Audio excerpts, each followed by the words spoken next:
Hello नमस्कार जय हिंद। जीतने वालों को मेरा सलाम और जीतेगा वही जो विश्वास करेगा।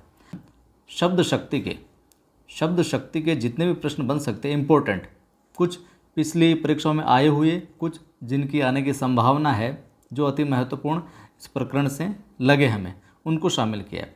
प्रारंभ करते हैं। पहला प्रश्न है, वाचक शब्द का संबंध जिस शब्द शक्ति से है वो कौन सी है। यानी कि वाचक शब्द का संबंध कौन सी शब्द शक्ति से है जो होता है, अभिधा से, लक्षणा से, व्यंजना से या फिर तात्पर्य से।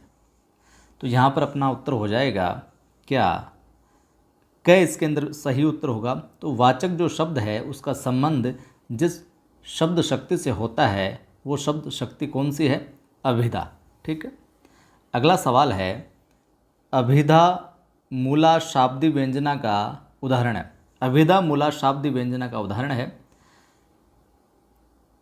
भाले आए जब वहाँ चले बाण घनघोर, कोड़ों की खाकर मार पली पीड़ित की दबी कराहों में, चारू चंद्र की चंचल किरणें खेल रही है जल थल में, और को घटी ए वृष भानुजा वे हलदर के वीर। यहाँ पर हम पूछना चाह रहे हैं कि अभिधा मूला शाब्दी व्यंजना का एग्जाम्पल कौन सा है। तो कौन सा हो जाएगा, सही उत्तर है अपना घ, को घटी ए वृष भानुजा वे हलदर के भीर। यहाँ पर अभिधा मूला शाब्दी व्यंजना है जो होने वाली है। प्रश्न है, सीता कमलमुखी है। सीता कमलमुखी है वाक्य में प्रकट अर्थ है, वाच्यार्थ, लक्ष्यार्थ, व्यंग्यार्थ या फिर मुख्यार्थ। सीता कमलमुखी है, इस वाक्य में कौन सा अर्थ जो है प्रकट हो रहा है। उत्तर हो जाएगा लक्ष्यार्थ। कौन सा, लक्ष्यार्थ अर्थ है जो प्रकट हो रहा है। प्रश्न है, व्यंजना के लिए आधार बनता है। अब कई अभ्यर्थी ये भी पूछते हैं कि शब्द शक्ति वाला मामला हमारे पल्ले नहीं पड़ता। तो जिन साथियों की ये सब शब्द शक्ति वाला मामला पल्ले नहीं पड़ता तो कम से कम इतना तो कर ले कि जितने प्रश्न करवाए जा रहे हैं या आप अन्य किसी पुस्तक में जितने एग्जाम्पल शब्द शक्ति के देखते हैं, कम से कम उन उदाहरणों को अच्छे से मस्तिष्क में बिठा लें कि ये उदाहरण इस शब्द शक्ति से संबंधित है। उतना ही काफ़ी, अगर पूरी तरीके से नहीं समझ पा रहे हैं तो। प्रश्न है, व्यंजना के लिए आधार बनता है भैया अभिधेयार्थ या वाच्यार्थ, लक्ष्यार्थ, लक्ष्यार्थ एवं वाच्यार्थ या उपयुक्त में से कोई नहीं। तो व्यंजना के लिए आधार बनता है, सही अपना उत्तर हो जाएगा भैया ग। लक्ष्यार्थ एवं जो वाच्यार्थ होता है वो व्यंजना के लिए क्या बनता है, आधार बनता है। सवाल है, उदित उदयगिरी मंच पर रघुवर बाल पतंग, पंक्ति में शब्द शक्ति कौन सी होगी। उदित उदयगिरी मंच पर रघुवर बाल पतंग, लक्षणा, अभिधा, शाब्दी व्यंजना या फिर आर्थी व्यंजना। क्या हो जाएगा उत्तर, उत्तर हो जाएगा साथियों अपना क। यहाँ पर लक्षणा शब्द शक्ति होगी उदित उदयगिरी मंच पर रघुवर बाल पतंग। आपको इस उदाहरण को याद रखना है। सवाल है, लक्षणा शब्द शक्ति से संबंधित कौन सा कथन सही नहीं है। लक्षणा शब्द शक्ति जो है उससे रिलेटेड कौन सा कथन ठीक नहीं है। यानी कि 3 विकल्प जो होंगे अपने यहाँ पर वो लक्षणा शब्द शक्ति से संबंधित होंगे, 3 विकल्प, और एक है जो इसके इतर होगा। तो किसी शब्द का मुख्य अर्थ बाधित होने पर उसका अन्य अर्थ ग्रहण किया जाता है, ये इस अन्य अर्थ का मुख्य अर्थ से कोई संबंध नहीं होता ये बात, या यह अन्य अर्थ किसी रूढ़ि के आधार पर ग्रहण किया जाता है, या फिर किसी प्रयोजन के आधार पर भी अन्य अर्थ ग्रहण किया जा सकता है। तो कौन सा जो ऑप्शन है वो लक्षण शब्द शक्ति का नहीं है। उत्तर हो जाएगा अपना यहाँ पर ब जो है लक्षणा शब्द शक्ति से संबंधित कथन नहीं है, इस अन्य अर्थ का मुख्य अर्थ से कोई संबंध नहीं होता, ये नहीं है। ठीक है। आगे बढ़ने से पहले मैं आपको बता दूं, ये नवसृजन क्लासेज नाम से अपनी एप्लीकेशन भी है। प्ले स्टोर पर आप जाओगे तो वहाँ पर इंस्टॉल कर सकते हो। ग्रेड फर्स्ट ग्रेड सेकंड का बैच चल रहा है, ग्रेड सेकंड के बैच पर विशेष छूट भी चल रही है, टेस्ट सीरीज वगैरह भी है, और इन सब की PDF जो है आपको नवसृजन क्लासेज जो अपनी एप्लीकेशन है वहीं पर है जो मिलने वाली है। और कवि आदि गणेश हिंदी नाम से अपना टेलीग्राम चैनल भी है, और नवसृजन क्लासेज नाम से अपना टेलीग्राम चैनल, उनको भी आप ज्वाइन कर सकते हैं। प्रश्न है अगला, शब्द शक्ति कितने प्रकार की होती है? बिल्कुल आसान सवाल है, 5 4 6 3। उत्तर क्या हो जाएगा? द। 3 प्रकार की होती है शब्द शक्ति मुख्यतया। सवाल है, जब सिंह तलवार लेकर उतरा तो गीदड़ भाग गए। जब सिंह तलवार लेकर उतरा तो गीदड़ भाग गए, इस वाक्य में कौन सी शब्द शक्ति है? अभिधा, लक्षणा, व्यंजना या फिर कोई नहीं? क्या उत्तर हो जाएगा? उत्तर हो जाएगा साथियों ब, लक्षणा, कि जब सिंह तलवार लेकर उतरा तो है जो गीदड़ भागे, लक्षण प्रकट हो रहा है। सवाल है, अभिधा उत्तम काव्य है, मध्य लक्षणा लीन, अधम व्यंजना रस विरस, उल्टी कहत नवीन। उपयुक्त पंक्ति जो है वो किसकी है? उक्ति किसकी है? यह प्रश्न कई बार परीक्षा में है। केशव दास का है, ब्रजनाथ दास का है, भिखारी दास का है या फिर देव साहब का है? तो किसका है ये? उत्तर हो जाएगा अपना द, देव का है ये उक्ति, ये कथन किसका है? देव का, कि अभिधा उत्तम काव्य है, मध्य लक्षणा लीन, अधम व्यंजना रस विरस, उल्टी कहत नवीन। सवाल है, व्यंजना शक्ति का कार्य क्या है? जो व्यंजना है उस शक्ति का कार्य क्या है? मूल अर्थ को व्यक्त करना, या फिर प्रयोजन को व्यक्त करना, या मुख्यार्थ की व्याख्या करना, या फिर मुख्यार्थ में छिपे अर्थ को व्यक्त करना? तो बताइए, व्यंजना शक्ति का कार्य क्या है? उत्तर हो जाएगा अपना द, मुख्य अर्थ के अंदर जो अर्थ छिपा होता है उसको व्यक्त करना है जो व्यंजना शक्ति का कार्य होता है। सवाल है, जिस शब्द शक्ति से कोशगत अर्थ प्राप्त होता है वो है अभिधा, प्रयोजनवती लक्षणा, रूढ़ा लक्षणा या फिर व्यंजना? सही उत्तर हो जाएगा अपना क। तो वो अभिधा शब्द शक्ति है जिससे कोशगत अर्थ जो प्राप्त होता है। प्रश्न है, शब्दों में विद्यमान अर्थ का ज्ञान कराने वाला बौद्धिक व्यापार क्या कहलाता है? शब्दकोश, शब्द भंडार, शब्द शक्ति या फिर शब्दार्थ? यानी कि शब्दों के अंदर जो अर्थ विद्यमान रहता है उस बात का भान कराने वाला, ज्ञान कराने वाला जो बौद्धिक व्यापार होता है परस्पर, वो क्या कहलाता है? तो सही उत्तर हो जाएगा अपना से, शब्द शक्ति। शब्द के अंदर वो शक्ति है जो उसके अंदर जो अर्थ विद्यमान है उसका है जो हमें ज्ञान कराती है। प्रश्न है, अधोलिखित पंक्तियों में शब्द शक्ति है। पंक्तियां क्या है? कि आए जोग सिखावन पांडे, परमार्थी पुराननि लादे, ज्या बंजारे टाड़े। व्यंजना, अभिधा, तात्पर्य या लक्षणा? उत्तर हो जाएगा ए, व्यंजना। सवाल है कि बैठी रही हम हूँ हिये हारी, कहा लगी टार ये हाथन गाजे, उक्त पद में निहित शब्द शक्ति है। अब आप इसका अर्थ नहीं समझ पा रहे कि क्या कौन सी शब्द शक्ति है क्या नहीं है, तो जैसा कि मैंने पूर्व में अभी कहा कि अगर जहाँ नहीं समझ में आए तो मस्तिष्क के अंदर जो उदाहरण है उसको बिठा लीजिए, भैया ये इस शब्द शक्ति का सीधा सीधा मतलब रट्टा मार लीजिए उसका कैसे न कैसे करके, तभी है जो शब्द शक्ति के जो जिन उदाहरणों का आप पहचान नहीं पा रहे प्रॉपर तरीके से उनका यही इलाज है। तो यहाँ पर अपना उत्तर हो जाएगा क्या? गए। यहाँ पर लक्षणा मूला शाब्दी व्यंजना होगा, लक्षणा मूला शाब्दी व्यंजना होगा। प्रश्न है, लक्षणा शब्द शक्ति की परिभाषा से संबंधित कौन सा कथन सही नहीं है? आजकल इस प्रकार के भी सवाल आते हैं, यानी कि जो अपनी शब्द शक्तियाँ हैं उनकी मुख्य मुख्य क्या क्या विशेषताएं हैं वो सारी याद कर लो, ताकि उन विशेषताओं में से कि इनकी किस शब्द शक्ति की ये विशेषता नहीं है या किसकी है, इस प्रकार से सवाल आते हैं। तो यहाँ पर पूछ लिया है क्या कि लक्षणा शब्द शक्ति की परिभाषा से संबंधित कौन सा कथन ठीक नहीं है, यानी कि 3 तो होंगे बाकी नहीं होगा। मुख्य अर्थ में बाधा उत्पन्न होना, मुख्यार्थ बाधित होने पर अन्य अर्थ ग्रहण करना, अन्य अर्थ का मुख्य अर्थ से कोई संबंध नहीं होना। पहले भी इसी प्रकार का प्रश्न था, थोड़ा सा अलग था वो, मतलब अलग तरीके से पूछा गया। रूढ़ि या प्रयोजन के आधार पर अन्य अर्थ ग्रहण करना। उत्तर क्या हो जाएगा? स हो जाएगा, अन्य अर्थ का मुख्य अर्थ से कोई संबंध नहीं होना। सवाल है, निम्नलिखित उक्तियों में व्यंजना शक्ति से संबंधित कौन सा कथन सही नहीं है? व्यंजना शब्द के मुख्यार्थ तथा लक्ष्यार्थ को पीछे छोड़ देती है।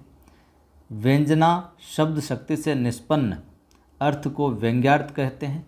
व्यंजना शब्द शक्ति केवल शब्दों पर ही आधारित रहती है। व्यंग्यार्थ को ध्वन्यार्थ भी कहते हैं। तो यहाँ पर अपना सही उत्तर क्या हो जाएगा? स हो जाएगा। व्यंजना शब्द शक्ति केवल शब्दों पर ही आधारित रहती है, ये सही नहीं है। सवाल है, हे पूतना मारण मैं सुदक्ष, जगन्य काको दर था विपक्ष, कि किंतु रक्षा उसकी दयालु, शरण्य से प्रभु हैं कृपालु। इस पद में कौन सी शब्द शक्ति है? तात्पर्य, अभिधा, लक्षणा, व्यंजना, कौन सी हो जाएगी? उदाहरण, खोपड़ी में बिठा लेना, ख, यानी कि अभिधा होगी इसके अंदर सीधा सीधा। लक्षणा शब्द शक्ति की विशेषता है।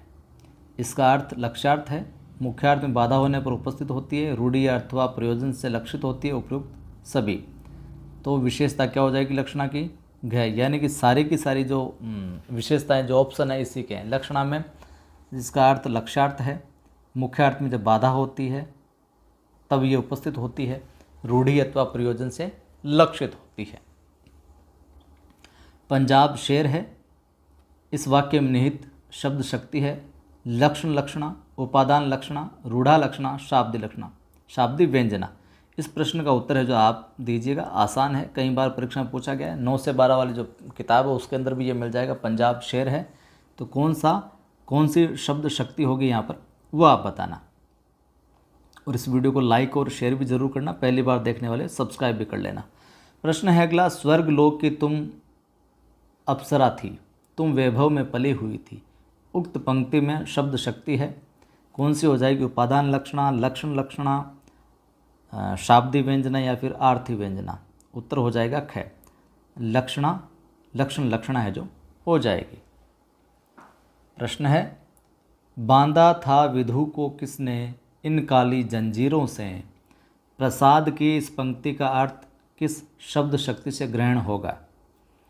अभिधा, लक्षणा, व्यंजना या इन सभी से। उत्तर क्या हो जाएगा? ब। पंक्ति क्या है? बांधा था विधु को किसने इस काली जंजीरों से। उत्तर हो जाएगा ब, लक्षणा। यहाँ पर एक प्रश्न और बन गया, प्रश्न आ जाए परीक्षा में कि बांधा था विधु को किसने इन काली जंजीरों से, पंक्ति किसकी है? तो यहाँ पर दे रखा है पंक्ति किसकी है? प्रसाद की है। तो इस प्रकार से प्रश्न के अंदर भी जो प्रश्न है बन सकता है उसको भी आप मस्तिष्क में रखें, सीधा यही नहीं रखें ये प्रश्न है, उस प्रश्न से और क्या प्रश्न बन रहा है वो भी जहन में आप रखें। सवाल है, सिंधु सेज पर धरा वधु अब तनिक संकुचित बैठी सी। इस अवतरण में कौन सी शब्द शक्ति अभिधा, व्यंजना, तात्पर्य, लक्षणा? तो सही उत्तर हो जाएगा ब, व्यंजना है, ध्यान में रखना व्यंजना, सिंधु सेज पर। सवाल, शब्द शक्ति की वह शक्ति जिससे वाच्यार्थ प्रकट होता है कहलाती है। शब्द शक्ति की वो कौन सी ऐसी शक्ति है जिससे वाच्यार्थ प्रकट होता है? लक्षणा, व्यंजना, शब्द शक्ति या अभिधा? उत्तर हो जाएगा द, अभिधा। अभिधा वो शक्ति जिससे वाच्यार्थ प्रकट होता है। प्रश्न है, अर्थ बोध कराने के संदर्भ में निम्नलिखित में से कौन सा कथन सत्य है? अर्थ बोध कराने के संदर्भ में अभिधा शब्द शक्ति लक्षणा पर आश्रित होती है, लक्षणा शब्द शक्ति व्यंजना पर आश्रित होती है, अभिधा शब्द शक्ति लक्षणा व व्यंजना दोनों पर आश्रित होती है, लक्षणा एवं व्यंजना दोनों शब्द शक्तियाँ अभिधा पर आश्रित होती है। कौन सा कथन सत्य है? उत्तर हो जाएगा द। अर्थबोध कराने के संदर्भ में हम बात कर रहे हैं, तो लक्षणा एवं व्यंजना दोनों ही शब्द शक्तियाँ अभिधा पर आश्रित होती है। सवाल है, व्यंजना शक्ति का कार्य क्या है? व्यंजना शक्ति का कार्य क्या है भैया? उत्तर क्या करोगे आप? द। मुख्यार्थ के अंदर जो छिपा अकथित अर्थ है उसको व्यक्त करना व्यंजना शक्ति का काम है जो होता है। सवाल है, चिर जीवो जोरी जुरे क्यों न स्नेह गंभीर, को घटी ये वृषभानुजा वे हलधर के वीर। उपयुक्त दोहे में कौन सी शब्द शक्ति है? आप कमेंट करके बताइएगा, अभिधा, लक्षणा, व्यंजना या सभी। कौन सी होगी, कमेंट करके बताइएगा। यह प्रश्न भी कई बार आया है। सवाल, शब्द शक्ति के विषय में निम्नलिखित कथन किसका है कि अभिधा उत्तम काव्य है, मध्य लक्षणाहीन, अधम व्यंजना, रस विरस, उल्टी कहत नवीन। अभी अभी मैंने बताया था, इस प्रश्न को रिपीट किया है, बताइए कौन सी होगी। निम्नलिखित उक्तियों में व्यंजना शक्ति से संबंधित कौन सा कथन सही नहीं है? व्यंजना से संबंधित क्या हो जाएगा उत्तर? उत्तर हो जाएगा स। व्यंजना शब्द शक्ति केवल शब्दों पर ही आधारित रहती है। असत्य कथन बताना है आपको। असत्य कथन है यहाँ पर, शब्द शक्ति से ही अर्थ का बोध होता है, लक्षणा और व्यंजना से युक्त काव्य उच्च कोटि का होता है, अभिधा के द्वारा कोशगत अर्थ प्रकट होता है, वाचक शब्द से व्यंग्यार्थ प्रकट होता है। असत्य कौन सा इनमें से? घ। यानी कि तीनों ठीक है, तीनों विशेषताओं को ध्यान में रखना। शब्द शक्ति से ही क्या है? अर्थ का बोध होता है, ठीक है। लक्षणा और जो व्यंजन है इनसे युक्त काव्य जो होता है उच्च कोटि का माना जाता है। अभिधा के द्वारा कोशगत अर्थ प्रकट होता है। सोहत नाग ने मद बिना, तान बिना नहीं राग। पद में शब्द शक्ति है, लक्षणा मूला शाब्द व्यंजना, अभिधा मूला शाब्द व्यंजना, उपादान एवं लक्षण लक्षणा समन्वित रूप या आर्थी व्यंजना। उत्तर क्या हो जाएगा? ख, अभिधा मूला शाब्द व्यंजना। उपादान लक्षणा का उदाहरण है, हाथ पैर बचाते हुए काम करो, संध्या हो गई, राजस्थान जाग उठा, पेड़ से पत्ता गिरा। उपादान लक्षणा का उदाहरण। उत्तर हो जाएगा कैद। सीधा ध्यान में रखो, उपादान लक्षणा का उदाहरण हाथ पैर बचाते हुए काम करो। जहाँ अभिधा और लक्षणा से भिन्न अर्थ प्रकट होता है वह शब्द शक्ति होती है। बताइए, व्यंजना, प्रयोजनवती लक्षणा, रूढ़ा लक्षणा, अभिधा। उत्तर क्या है? व्यंजना। अभिधा और लक्षणा से भिन्न अर्थ जहाँ प्रकट होता है वो व्यंजना शब्द शक्ति कहलाती है। हम इन प्रश्नों की व्याख्या के अंदर नहीं जा रहे, सीधे सीधे प्रश्न आपके समक्ष प्रस्तुत कर रहे हैं और अच्छे से दिमाग में बिठा लीजिएगा। यहाँ से आपको प्रश्न परीक्षा के अंदर देखने को अवश्य मिलेंगे। आर्थी व्यंजना का उदाहरण है, गंगायाम घोष है, रजनीगंधा खिल गई, सारा गांव भूखों मर रहा है, हुई वीरता की वैभव के साथ सगाई झांसी में। उत्तर होगा आर्थी व्यंजना का उदाहरण ख, रजनीगंधा खिल गई। कोकिल कंठी गा रही है, कोकिल कंठी गा रही है, वाक्य में शब्द शक्ति है भैया, क्या हो जाएगा? उदाहरण हो जाएगा घ, लक्षण लक्षणा। क्या? लक्षण लक्षणा। यौवन के दिन चार, पद में शब्द शक्ति, यौवन के दिन चार, प्रयोजनवती लक्षणा, रूढ़ा लक्षणा, अभिधा या शाब्दी व्यंजना। उत्तर क्या हो जाएगा? यौवन के दिन चार, ध्यान में रखना, ख, रूढ़ा लक्षणा। व्यंग्यार्थ जब अर्थ के कारण प्रकट होता है तो वह शब्द शक्ति कहलाती है। जो व्यंग्यार्थ होता है वो अर्थ के कारण अगर प्रकट हो तो वो कौन सी शब्द शक्ति कहलाएगी? उत्तर कर देना भैया, ख, आर्थी व्यंजना। मनहु उमगी अंग अंग छवि छल के, और तुलसी की इस पंक्ति में कौन सी शब्द शक्ति है? पहली बात, तुलसी की पंक्ति है, शब्द शक्ति अभिधा लक्षणा व्यंजना। उत्तर आपको करना है स। इस अलंकार में उपमेय पर उपमान का अभेद्य आरोप किया जाता है। किस अलंकार में उपमेय पर उपमान का अभेद्य आरोप किया जाता है? अनुप्रास में, रूपक में, स्वभावोक्ति में या फिर समासोक्ति में। क्या उत्तर हो जाएगा? उत्तर हो जाएगा बंधुओं ब, यानी कि रूपक के अंदर भैया उपमेय पर उपमान का अभेद्य आरोप है जो किया जाता है। दूसरा सवाल, पागल सी प्रभु के साथ सभा चिल्लाई, सो बार धन्य वह एक लाल की माई। ये जो काव्य पंक्ति है इसमें उपमेय क्या है? उपमेय उपमान वगैरह, आश्रय वगैरह, आलंबन वगैरह, विवाह वगैरह हमने बहुत अच्छे से पढ़ रखा है। उपमेय क्या है? माई, पागल, एक लाल, सभा। उत्तर क्या हो जाएगा बंधुओं? उत्तर हो जाएगा द, सभा। पागल सी प्रभु के साथ सभा चिल्लाई, सभा चिल्लाई, ये उपमेय हो जाएगा। नीकी पे फीकी लगे, नीकी पे फीकी लगे बिन अवसर की बात, जैसे बरनत युद्ध में नहीं सिंगार सुहात। ठीक है, इन पंक्तियों में अलंकार क्या है? वैसे तो अलंकारों का आप अच्छे से पकड़ सकते हैं विशेषताओं के जरिए, फिर भी कई साथियों को अगर अलंकार वगैरह, शब्द शक्ति वगैरह ये पल्ले नहीं पड़ते हैं, छंद वगैरह, तो भैया सीधा सा तरीका ये है, जितने भी उदाहरण आपको जहाँ कहीं भी देखने को मिले जिस अलंकार के, जिस छंद के, भैया एक डायरी के अंदर, एक कॉपी में उतारो और रट्टा मार लो कि भैया ये उदाहरण है तो ये अलंकार है, ये उदाहरण है तो ये छंद है, ये उदाहरण है तो ये शब्द शक्ति का, रट्टा मार लो। अगर समझ सकते हो विशेषताओं के जरिए थोड़ा सा पेशेंस के साथ, तो आसानी से समझा जा सकता है। फिर भी कई सारे उदाहरण ऐसे आ जाते हैं जो पता नहीं लग पाते, तो सीधा सा तरीका, जहाँ कहीं भी जितने भी उदाहरण मिले लिख लो एक डायरी में और रट्टा मार लो कि भैया ये उदाहरण इसका है, ताकि यहाँ से सवाल आपका गलत नहीं होगा, गणित लगाने की ज़्यादा आवश्यकता ही नहीं है। तो नीकी पै फीकी लगे बिन अवसर की बात, जैसे वर्णत युद्ध में नहीं सिंगार सुहात। पंक्तियों में अलंकार क्या हो जाएगा? अन्योक्ति, दृष्टांत, उदाहरण या फिर उपमा। तो क्या करें? उत्तर कर दें भैया स, उदाहरण अलंकार यहाँ पर है जो हो जाएगा। और सभी को शेयर जरूर करना है वीडियो को, और पहली बार वाले सब्सक्राइब कर लेना। बेसर मोती दुती झलक परी, अधर पर आनी, पट पहुँचती चुनो, पमुझी नारी निपट आयानी। पंक्तियों में कौन सा अलंकार हो जाएगा भैया? संदेह, विरोधाभास, भ्रांतिमान या मानवीकरण। क्या हो जाएगा? उत्तर हो जाएगा भैया स, भ्रांतिमान। बेसर मोती दुती झलक परी, अधर पर आनी, पट पहुँचती चुनो, समुझी नारी निपट आयानी, भ्रांतिमान। प्रश्न है, इनमें से किस विकल्प में अलंकार और उदाहरण सुमेलित नहीं है?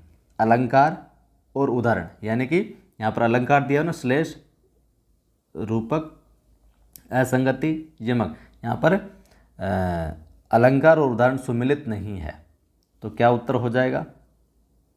उत्तर हो जाएगा भैया अपना क्या? द। यहाँ पर यमक, उत्तरा के धन रहो तुम उत्तरा के पास, यहाँ पर यह है जो सुमेलित नहीं है।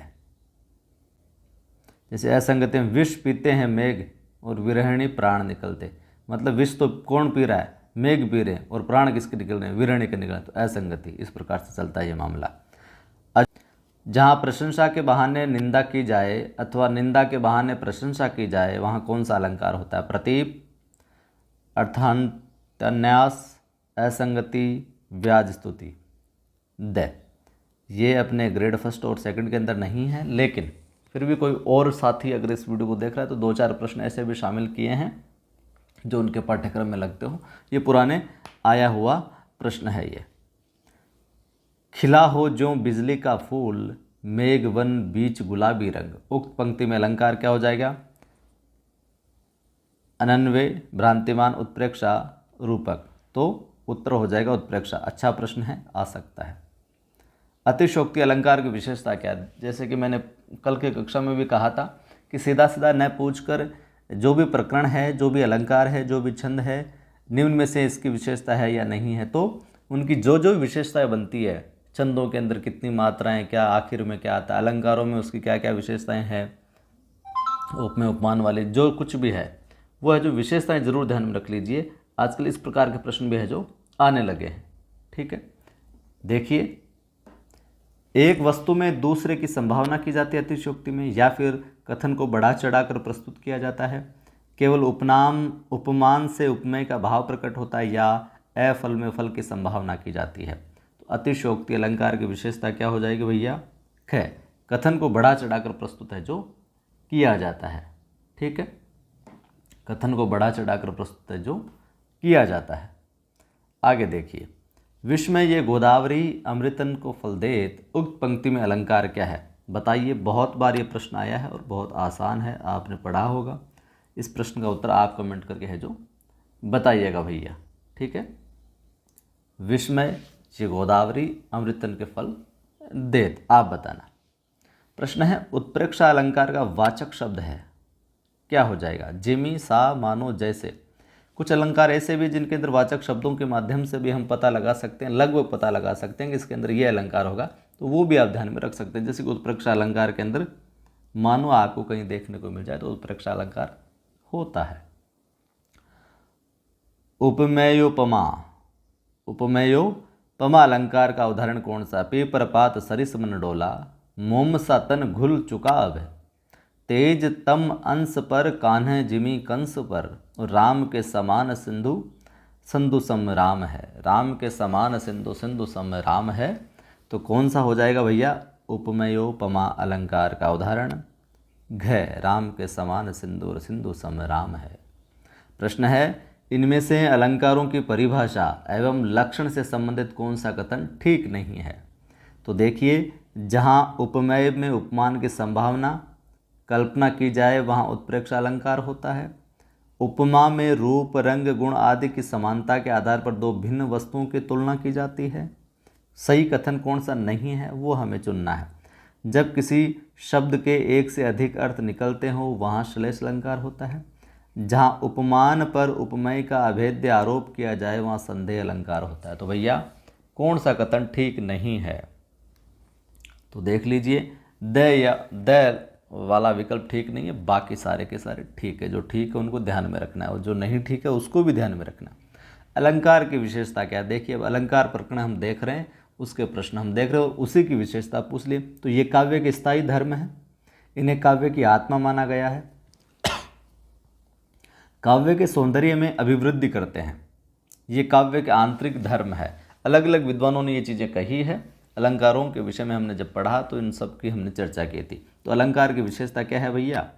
ग, काव्य के सौंदर्य में अभिवृद्धि करते हैं ये। निम्न में से शब्दालंकार है यमक उपमा रूपक संदेह। उत्तर क्या हो जाएगा भैया? क, यमक। को घटी ए वृष भानु जा वे हलदर के वीर। पंक्ति में अलंकार क्या हो जाएगा भैया? क, सभंग श्लेष। भंग करके हम उसका है जो अर्थ देख दें, सभंग श्लेष हो जाएगा। यमक अलंकार का उदाहरण है पानी गए न उबरे मोती मानस चून, धीरज धर्म मित्र अरुनारी, तू मोहन के उर्वशी है उर्वशी समान, पूत सपूत तो धन क्यों संचे। यमक अलंकार का उदाहरण भैया गए, तू मोहन के उर्वशी है उर्वशी समान। इधर इधर मामला ठीक है। यमक अलंकार। अर्थालंकार है, बताइए, ये अपने पाठ्यक्रम में नहीं है तो सीधा सीधा मैं बता देता हूँ यहाँ पर घ, ये सारे के सारे अर्थालंकार ठीक है, ग्रेड फर्स्ट और सेकंड में नहीं है। को तुम है घनश्याम हम तो बरसों कित जाय। उक्त पंक्ति में निहित अलंकार है। उत्तर हो जाएगा भैया क्या? घ, वक्रोक्ति अलंकार। अंबर पनघट में डुबो रही तारा घट उषा नागरी। उक्त पंक्ति में अलंकार क्या हो जाएगा? उपमा रूपक उत्प्रेक्षा विभावना। ख, ठीक है। ये प्रश्न तो बार बार आए हैं। दृष्टांत अलंकार की विशेषता है भैया अप्रस्तुत, ध्यान में रखना, अच्छा प्रश्न है ये। दृष्टांत अलंकार की विशेषता क्या है? अप्रस्तुत पर अप्रस्तुत का कथन कर प्रस्तुत का बोध कराया जाता है इसमें, या फिर उपमेय पर उपमान का आरोप किया जाता है, या उपमेय का निषेध कर उपमान का आरोप होता है, या उपमेय उपमान में बिंब प्रतिबिंब का भाव संबंध होता है। तो बताइए दृष्टांत अलंकार की विशेषता। उत्तर क्या कर दोगे? घ कर दोगे भैया, ठीक है। आप कहोगे तो अलंकार वगैरह का एक बड़ी क्लास है जो कंप्लीट भी हम करवा देंगे डिटेल से, बिल्कुल व्याख्या सही समझा कर। यह तो केवल प्रश्न है। भ्रांतिमान अलंकार का उदाहरण है। भ्रांतिमान अलंकार का उदाहरण कौन सा हो जाएगा? ग हो जाएगा। ओस बिंदु चुग रही हंसिनी, चुग रही हंसिनी मोती उसको जान। ओस बिंदु चुग रही हंसिनी मोती उसको जानकर ये भ्रांति हो गई है, ठीक है। भाग नील परिधान बीच सुकुमार खुला मृदुल अधखुलांग। कौन सा अलंकार है बताना? यह है सरस ओस की बूंदे या मंजुल मोती, कनकलता पर चंद्रमा धरे धनुष दो बाण। प्रश्न है कोटि कुलिस समवचन तुम्हारा। कोटि कुलिस समवचन तुम्हारा अलंकार क्या हो जाएगा? उत्तर हो जाएगा ख, लुप्तोपमा। लुप्तोपमा। स्वार्थ सुकृत न श्रम वृथा देखी विहंग विचारी, और बाज पराए पानी परे तू पछिनु ने मारी। उक्त पंक्ति में निहित अलंकार है। उत्तर हो जाएगा भैया क्या? क, अन्योक्ति अलंकार। तू पंछिनु न मारी, पहले भी पंछियों को मत मारो भाई। प्रश्न है, वृत्यानुप्रास अलंकार का उदाहरण है। कानन कठिन भयंकर भारी, चारु चंद्र की चंचल किरणें खेल रही थी जल थल में। अपूर्व आलाप वही हमारा, दिनांत था थे दीननाथ डूबते। वृत्यानुप्रास ख के अंदर, वृत्यानुप्रास ख के अंदर। ठीक है, यह आप पाठ्यक्रम में नहीं है, रहने दीजिए। मानवीकरण अलंकार का उदाहरण है, ध्यान में रख लीजिए। रूप से तेरा धन केश पास, पहली सा जीवन है व्यस्त। निंदक नीर राखी आंगन कुटी छवाए, और सुबरन को ढूंढत फिरे कवि काम्य रुचोर। कै, ठीक है, मानवीकरण अलंकार। मेरी बहुबादा हरो राधा नागरी सोई, जहाँ तन की जहाँ परे श्याम हरित दुति होई। बिहारी के इस दोहे में संदर्भ में निम्न कौन सा विकल्प सही है? कृष्ण की स्तुति हो रही है और अनुप्रास अलंकार है, या राधा की स्तुति यमक अलंकार, कृष्ण स्तुति और विभावना अलंकार, राधा की स्तुति और श्लेष अलंकार। राधा की स्तुति और श्लेष अलंकार हो जाएगा। किस अलंकार में वाच्यार्थ गौण और व्यंग्यार्थ प्रधान होता है? बहुत अच्छा सवाल है भैया। वक्रोक्ति, समासोक्ति, अन्योक्ति, अतिशयोक्ति से। अन्योक्ति के अंदर भैया वाच्यार्थ गौण होता है और व्यंग्यार्थ क्या होता है? प्रधान होता है। ठीक है, चलिए, इनमें से किस विकल्प में अलंकार और तत्संबंधी उदाहरण सुमिलित नहीं है? देखिए, पहले सीधा अलंकार पूछा जाता था, फिर उनकी विशेषताएं, और आजकल अलंकार और उनसे रिलेटेबल उदाहरण भी दे दिया जाता है विकल्प के अंदर। आपको उससे चुनना होता है, थोड़ा आसान कर दिया, लेकिन 4 ऑप्शन देके आप भ्रमित हो जाते हैं कि 4 अलंकार है, 4 ऑप्शन है, कौन सा सुमिलित नहीं है। तो हर एक उदाहरण जो जो कहीं भी देखने को मिले सारे आपको पता होने चाहिए। तो सुमिलित नहीं है। रूपक अंबर पनघट में डुबो रही, भ्रांतिमान कहीं सह प्रेम एक एक पाही। उत्प्रेक्षा फिरत विपिन नृपदेह की बरा, जनु बन दुरेहु शशि ही गरी राहु। और श्लेष जलने को ही स्नेह बना, उठने को ही वाश बना। तो सुमिलित नहीं है। कौन सा नहीं है भैया? बै। ठीक है, ये सुमिलित नहीं। दृग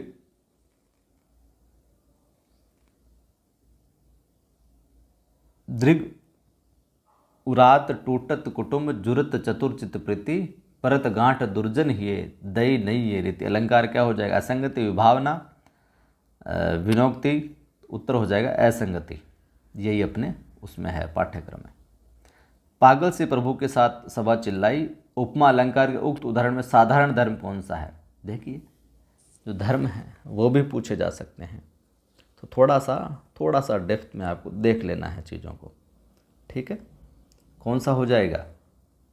क्या हो जाएगा? साधारण धर्म। पागल से प्रभु के साथ सभा चिल्लाई, बै, चिल्लाई। ठीक है, आगे देखिए। कनक कनक ते सोगुनी, मादकता अधिकाय। ऊही खाए बोराए, जग इही पाए बोराए। अर्थ क्या हो जाएगा इसका? कि धतूरा खाने से आदमी बावला हो जाता है, सोना छूने से आदमी बावला हो जाता है, धन दौलत पाने मात्र से आदमी बावला हो जाते हैं, कोई नहीं। तो ऐसे भी उसका अर्थ भी पूछ लिया जाता है। तो सी विकल्प यहाँ पर है जो ठीक हो जाएगा। ठीक है, इनमें से कौन सा सूत्र वामनकृत नहीं है? वामनकृत नहीं है। कौन सा सूत्र नहीं है भैया? कौन सा सूत्र वामनकृत है जो नहीं है? तो क्या कर दोगे? उत्तर कर दोगे भैया द। आपसे कि हम प्रयास करते हैं आपको एक अच्छा कंटेंट देने का जो परीक्षा उपयोगी हो, तो आप भी सभी मित्रों तक इसे साझा किया करें। जिन्होंने सब्सक्राइब नहीं किया वो चैनल को सब्सक्राइब कर बेल आइकन क्लिक कर लें। प्रारंभ करते हैं। पहला प्रश्न बिल्कुल आसान है कि रहीमन पानी राखिए, बिन पानी सब सून। और पानी गए न उबरे, मोती मानस चून। उत्प्रेक्षा, श्लेष, रूपक या अनुप्रास? बहुत आसान प्रश्न है, बहुत बार आया है। क्या करोगे? श्लेष अलंकार कर दोगे। एक ही शब्द के अंदर कई सारे अर्थ हैं जो चिपके हुए होते हैं। ठीक बात। सवाल, बंदौ गुरुपद पदुम परागा, सुरुचि सुबास सरस अनुरागा। अनुप्रास होगा, उपमा होगा, उत्प्रेक्षा होगा या फिर अन्योक्ति होगा? ये पंक्ति आपने बहुत सुनी होगी और इसमें प्रयागराज वाले मेले में तो बहुत बार सुनी होगी। बंदौ गुरुपद पदुम परागा, सुरुचि सुबास सरस अनुरागा। क्या करोगे भैया? अनुप्रास अलंकार हो जाएगा। कौन सा अलंकार हो जाएगा? अनुप्रास। अगला सवाल देखिए, 3 बेर खाती थी वह 3 बेर खाती है। ठीक है, यहाँ पर यमक, अन्योक्ति, अनुप्रास, अप्रसार, बहुत आसान है ये भी। यमक अलग अलग अर्थ होगा। 3 बेर खाती थी वो 3 बेर खाती है, यानी कि 3 बेर खाती, 3 दफ़ा, 3 टाइम है जो वो खाती थी, और आज ये स्थिति हो गई कि 3 बेर ही खा पा रही है वो, बेर जो फल है खाने वाला। रुदन का हंसना ही तो गान, रुदन और हंसना ही तो गान, रुदन का हंसना कौन सा अलंकार हो जाएगा? सीधा सीधा आप कर दोगे, विरोधाभास हो जाएगा। मुन्ना तब मम्मी के सिर पर देख दो चोटी, भाग उठा भय मानकर सर पर नागिन लौटी। कौन सा अलंकार हो जाएगा भैया? उसको भ्रम हो गया, भ्रांतिमान अलंकार हो जाएगा। पट पीत मान हूँ तड़ित रुच, सूचि नौम जनक सुतावरम। उपमा, रूपक, उदाहरण, उत्प्रेक्षा, ये यहाँ पर आ गया तो यूँ कर सकते हो आप, पहचान करके द उत्प्रेक्षा अलंकार है जो भैया हो जाएगा सही। प्रश्न है, कनक कनक ते सौगुनी मादकता अधिकाय, और या खाए बोराय जगह वाह खाए बोराय। बहुत आसान प्रश्न, बहुत बार आया। इस सवाल का उत्तर है जो आप कमेंट करके बताइएगा। कई के कारण रोवे बाला, जनु टूट मोतिन के माला। उपमा, उत्प्रेक्षा, रूपक, संदेह, क्या कर दोगे उत्तर? ब उत्प्रेक्षा, जनु। बैन सुनो जब ते मधुर, तब ते सुनतन बेन में क्या हो जाएगा? विरोधाभास होगा, दृष्टांत होगा, उपमा होगा, या फिर उत्प्रेक्षा अलंकार होगा? बताइए क्या होगा। तो क्या करें यहाँ पर उत्तर अपन कर देते हैं, विरोधाभास, ये आंसर हो जाएगा। कुलिस कठोर सुनत कटुबानी, बिलखत लखन सिए सब रानी। कौन सा अलंकार होगा? उपमा, रूपक, लुप्तोपमा, या फिर अतिशयोक्ति। कुलिस कठोर सुनत कटुबानी, तो भैया से लुप्तोपमा कौन सा हो जाएगा? कुलिस कठोर सुनत कटुबानी, यहाँ पर लुप्तोपमा, उपमा है जो लुप्त है यहाँ पर। अगला है, जहाँ एक ही शब्द के अनेक अर्थ व्यंजित हो वहाँ कौन सा अलंकार होता है? श्लेष, यमक, श्लेष, यमक, उत्प्रेक्षा या रूपक। एक ही शब्द के अनेक अर्थ व्यंजित हो, अभी थोड़ी सी देर पहले मैंने बताया था, श्लेष। कबीर सोई पीर है, जे जाने पर पीर, और जे पर पीर न जाने सो काफिर बेपीर। क्या होगा? रूपक, यमक, अनुप्रास, उपमा। क्या हो जाएगा? यमक। तंत्रिनाद कवित रस सरस राग रतिरंग, अनबूढ़े बूढ़े तिरे जे बूढ़े सब अंग। क्या हो जाएगा? आराम से कर दोगे, विरोधाभास हो जाएगा। शेष महेश गणेश दिनेश सुरेश उजाहि निरंतर गावे। क्या करोगे? से अनुप्रास अलंकार हो जाएगा इसके अंदर। और चिर जीव हूँ जोर जुरे क्यों न सने गंभीर, को घटिवे वृषभानु जावे हलदर के वीर। क्या कर दोगे? हमने कल भी पूछा था, श्लेष अलंकार। भरत ने नाट्यशास्त्र में किस अलंकार का उल्लेख नहीं किया है? उपमा का, दीपक का, रूपक का, श्लेष का। उत्तर क्या कर दोगे भैया? द श्लेष का। अंगीकरोति यह काव्यम शब्दार्थ अलंकृति ही, कथम न मन्यते सो शृणुन्मलम कृति। ये उक्ति किस ग्रंथ में है? तो ये उक्ति जो है भैया आपके चंद्रालोक के अंदर देखने को मिलती है। किस रस को रसराज कहा जाता है? किस रस को रसराज कहा जाता है? श्रृंगार को, वीर को, शांत को, या फिर भयानक को? तो क्या उत्तर हो जाएगा? आसान सवाल है, मतलब बेसिक से एडवांस तक हम प्रयास करेंगे, कुछ भी छूटे नहीं। तो कईयों को ये भी नहीं पता, तो ये भी बताना आवश्यक है। तो श्रृंगार रस को रसराज है जो कहा जाता है। आदि रस व्याख्याता कौन माने जाते हैं? आदि रस व्याख्याता कौन माने जाते हैं? भरत साहब, मम्मट, दंडी साहब या अभिनव गुप्त साहब? तो क्या हो जाएगा, कौन से आचार्य हैं जो आदि रस व्याख्याता माने जाते हैं? तो वो हो जाएंगे भरत। ये आदि रस व्याख्याता माने जाते हैं अपने। ठीक है, अगला सवाल देखिए। आचार्य भरत ने किसे मूल रस की संज्ञा दी? आचार्य भरत ने कहा कि भाई साहब यही मूल रस है। वो कौन सा रस था? श्रृंगार रस, वीर रस, हास्य रस या फिर अद्भुत रस? तो क्या करोगे उत्तर? उत्तर हो जाएगा ब। भरत साहब ने कहा जो वीर रस है भाई साहब, यही क्या है, मूल रस है मेरे दृष्टिकोण से। प्रश्न है सात्विक अनुभाव का भेद नहीं है। ये तो मैंने पूर्व में भी प्रश्न करवाए, जो हिंदी साहित्य इतिहास वाले कुछ वीडियो काव्य शास्त्र जो पाश्चात्य भारतीय काव्य शास्त्र डाले थे, वहाँ पर बिल्कुल डिटेल से आपको मैंने ये बताए थे। सात्विक अनुभाव का भेद नहीं है, स्तंभ, उच्छ्वास, वैवर्ण्य या प्रलय, कौन सा भेद नहीं है भैया? बी विकल्प जो है ये नहीं है। प्रश्न है भक्ति को रस में प्रतिष्ठित करने वाले आचार्य कौन भैया? कि भक्ति भी भैया रस के अंदर सम्मिलित होनी चाहिए। मधुसूदन सरस्वती, जीव गोस्वामी, वल्लभाचार्य या फिर रूप गोस्वामी? क्या होगा उत्तर? स, वल्लभाचार्य। भरत मुनि ने रस सूत्र में निम्नलिखित में से किसका उल्लेख नहीं किया है? भरत मुनि का जो रस सूत्र है किस चीज़ का उल्लेख नहीं है इनमें से? स्थायी भाव का, विभाव का, अनुभाव का या फिर व्यभिचारी भाव का? क्या होगा उत्तर? ए। भरत मुनि का जो रस सूत्र उसमें स्थायी भाव का उल्लेख जिक्र देखने को नहीं मिलेगा आपको।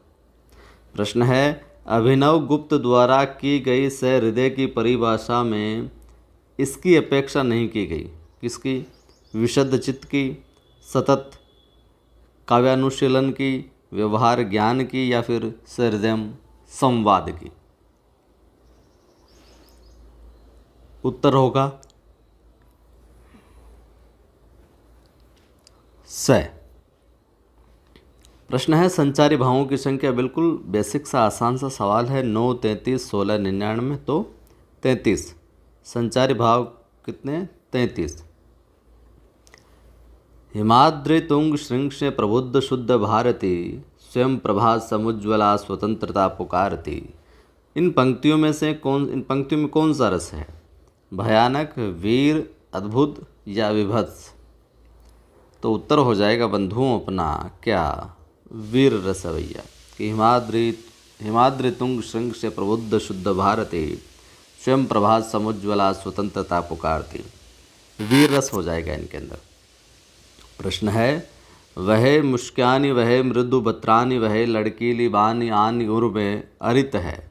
इन पंक्तियों में वियोग की कौन सी दशा है? चिंता की, स्मृति की, प्रलाप की, उन्माद की? उत्तर हो जाएगा ब। और इस प्रकार के जो प्रश्न आए वो आपको सीधा सीधा नहीं पता हो कि इनमें क्या कौन सी दशा क्या कुछ पूछ जाए, तो उस जो उदाहरण उसको 2-3 बार धैर्य से आराम से पढ़ा कीजिए, तब आपके धीरे धीरे चित्त में जो बात जाने लगी किसकी बात हो रही है यहाँ पर। ठीक है, शब्दों को पकड़ने लगोगे आप। निम्नलिखित में रस और उसके स्थायी भाव का कौन सा युग्म है जो सही नहीं है? तो जो रस है उनका स्थायी भाव भी आपको याद होना चाहिए। करुण रस, शोक, श्रृंगार, रति, अद्भुत, विस्मय, वीर रस, क्रोध। तो कौन सा युग्म ठीक नहीं है? द, वीरस का क्रोध स्थायी भाव ठीक नहीं है। तो भैया कौन सा होगा? आप कमेंट करके है जो बताइएगा।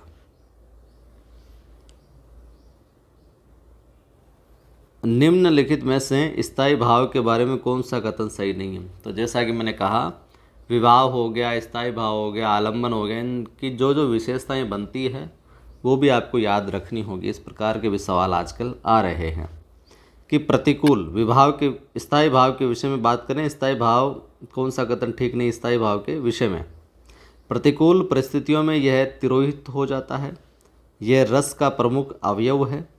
यह हरेक से हृदय के अंतःकरण में स्थित रहता है। स्थायी भाव ही रसत्व को प्राप्त है जो होता है। पहली बात है जो ठीक नहीं है, बाकी सारी ठीक है। यह रस का प्रमुख अवयव है। कौन? स्थायी भाव। ठीक है। यह हरेक से हृदय के अंतःकरण में स्थित रहता है। क्या? स्थायी भाव।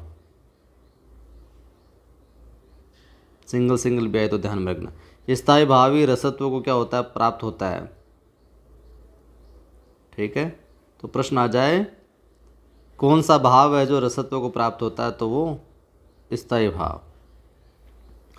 विभत्स रस का स्थायी भाव क्या हो जाएगा भैया? फटाफट बता दो। जुगुप्सा। वेद ने तू भी भली बनी पंक्ति में व्यंजित रस है करुण, वियोग, शांत या संयोग श्रृंगार रस। उत्तर हो जाएगा ख। वेद ने तू भी भली बनी, यहाँ पर ख हो जाएगा वियोग। इनमें से कौन सा कथन सही है? हास्य रस का स्थायी भाव हास है। वीर रस का स्थायी भाव वीरता है। अमर्ष को शांत रस का स्थायी भाव माना गया है। करुण रस का स्थायी भाव करुणा है। सही क्या हो जाएगा? पहला ही सही है। वीर रस का स्थायी भाव क्या होगा? कमेंट करना। अमर्ष को शांत रस का स्थायी भाव माना गया है। करुण रस का स्थायी भाव अभी हमने बात की थी, क्या होगा? कमेंट कर देना ये भी आप। निम्नलिखित में से डॉक्टर नगेंद्र का ग्रंथ कौन सा है भैया? साहित्य दर्पण, रस मीमांसा, रस सिद्धांत, रसज्ञ रंजन। रस सिद्धांत। तू दयालु दीन हो, तू दानी हो भिखारी हो, प्रसिद्ध पात की तू पाप पुंजहारी। इन पंक्तियों में कौन सा रस हो जाएगा भैया? अद्भुत, शांत, भक्ति या फिर करुण। क्या कर दोगे? भक्ति रस कर दोगे। मनहु कला संसभान पंक्ति में कौन सा रस है? माफ कीजिए, मनहु कला संसभान कला सोल शोभनीय। इस पंक्ति में, ये पंक्ति यहाँ पर थोड़ी सी मिस टाइप हो गई। यहाँ पर कौन सा है जो रस है?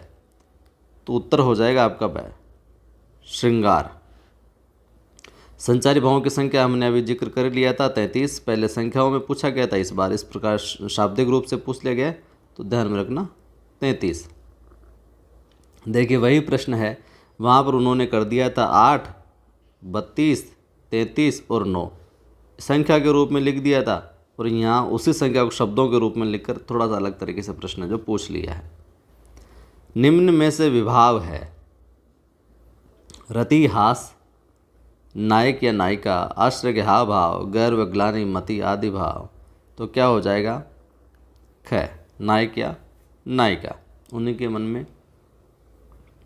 रस का मूल जिस भाव को कहा जाता है वह है। रस का मूल जिस भाव को कहा जाता है वह है। क्या हो जाएगा भैया? क। स्थायी भाव। अभी विशेषताओं में हमने जिक्र किया ही था। प्रश्न है विभत्स रस का अनुभाव है हंस हंस कर लोटपोट होना, मुंह फुलाकर बैठ जाना, नाक भौं सिकोड़ना, विरक्ति धारण करना। तो क्या हो जाएगा? विभत्स रस का अनुभव क्या हो जाएगा भैया?